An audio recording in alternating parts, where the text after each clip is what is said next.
Saudara-saudari yang terkasih, kita jumpa lagi dalam Pelita Hati hari ini, Jumat 10 Maret 2023, hari biasa dalam pekan kedua Prapaskah. Bersama saya Romo Thomas Suratno SC dari Paroki Cilandak, Jakarta Selatan, mendengar dan merenungkan Sabda Tuhan, yakni firman Tuhan yang tersurat dalam Injil Matius, bab atau pasal 21, ayat 33 sampai dengan 43 dan ayat 45 sampai dengan ayat 46.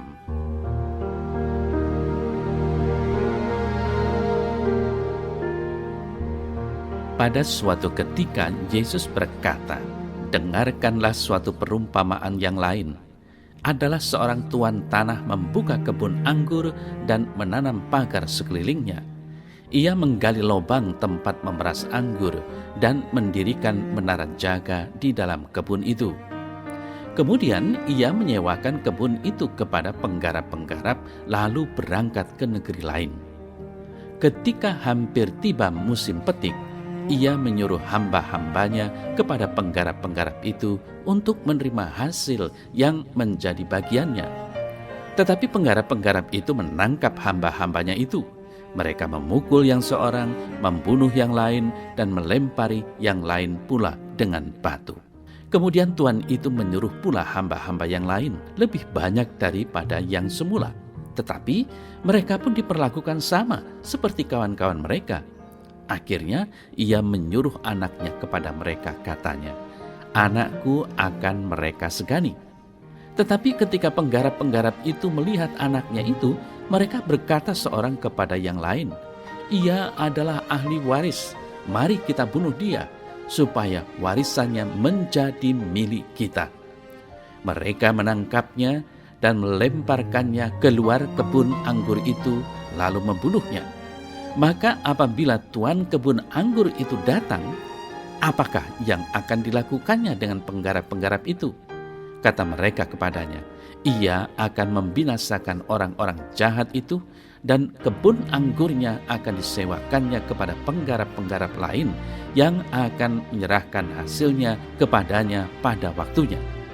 Kata Yesus kepada mereka, 'Belum pernahkah kamu baca dalam kitab suci?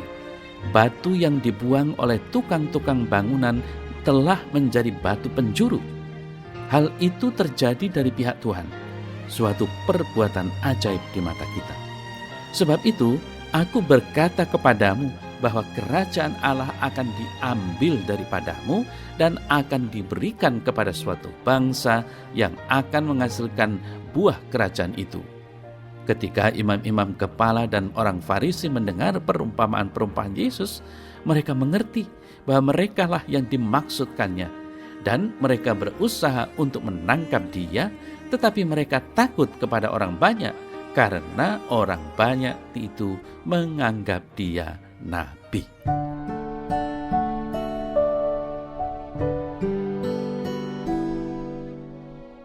Saudara-saudari yang terkasih, kepercayaan itu bersifat total, apalagi kepercayaan Tuhan kepada manusia.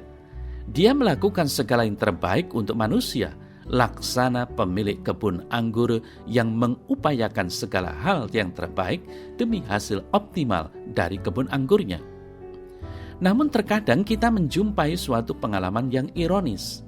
Manusia kerasan dalam kejahatan dan kekeringan rohani serta pola hidup yang tidak terpuji. Manusia tidak berbenah diri dan bertobat meskipun ada undangan pertobatan yang dibisikkan oleh Tuhan dalam lubuk hatinya. Kerap kesombongan rohani membelenggu kita. Kita yakin bahwa besok kita bisa bertobat dan menjadi lebih baik. Namun, mengapa kesadaran untuk berbenah diri tidak kita maksimalkan untuk menghasilkan hidup yang terpuji? Saudara-saudari yang terkasih, Yesus menampilkan sebuah perumpamaan tentang penggarap kebun anggur. Perumpamaan itu hendak mengajak kita untuk menerima Yesus Kristus sendiri sebagai pewaris kebun anggur, yakni Allah sendiri. Para penggarap kebun anggur yang haus darah adalah mereka yang mendapat kesempatan untuk terlibat dalam karya Allah, tetapi serakah. Mereka hanya memikirkan kepentingan diri sendiri dan egoisme mereka. Mereka itulah kaum Farisi dan imam-imam kepala Yahudi yang selama ini merasa diri saleh, benar, dan suci sendiri. Saudara-saudari yang terkasih, ketika Allah mengutus Yesus putranya, mereka menolaknya. Mereka bahkan membuang dan membunuh Yesus. Yesus pelaksana batu yang dibuang oleh tukang bangunan, namun tetap menjadi batu penjuru. Yesus yang ditolak, dibuang, dan dibunuh oleh kaum Farisi dan imam kepala, dipilih Allah menjadi batu penjuru keselamatan kita. Justru melalui penderitaan dan wafatnya, dosa-dosa manusia ditebus olehnya. Saudara-saudari yang terkasih, mari kita menata hidup kita dengan memandang kepada Yesus sebagai batu yang dibuang oleh tukang-tukang bangunan, namun telah menjadi batu penjuru. Marilah kita menerima Dia yang mengasihi kita dengan jalan menata hidup kita sesuai dengan tuntutan dan harapannya. Marilah kita mencontoh teladan hidupnya yang baik dalam kata maupun tindakannya, sungguh dapat menuntun hidup kita untuk dapat sampai pada kehidupan yang kekal, keselamatan abadi bila kita melakukannya.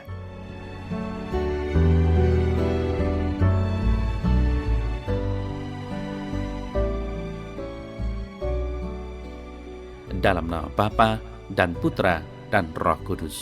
Amin. Ya Bapa di sorga, ajarilah aku untuk mencintai Yesus. Bantulah aku untuk senantiasa menerima Dia dan menata hidupku sesuai dengan harapan-Mu dan pengorbanannya. Amin. Semoga Allah yang Maha Kuasa memberkati saudara dalam nama Bapa dan Putra dan Roh Kudus. Amin.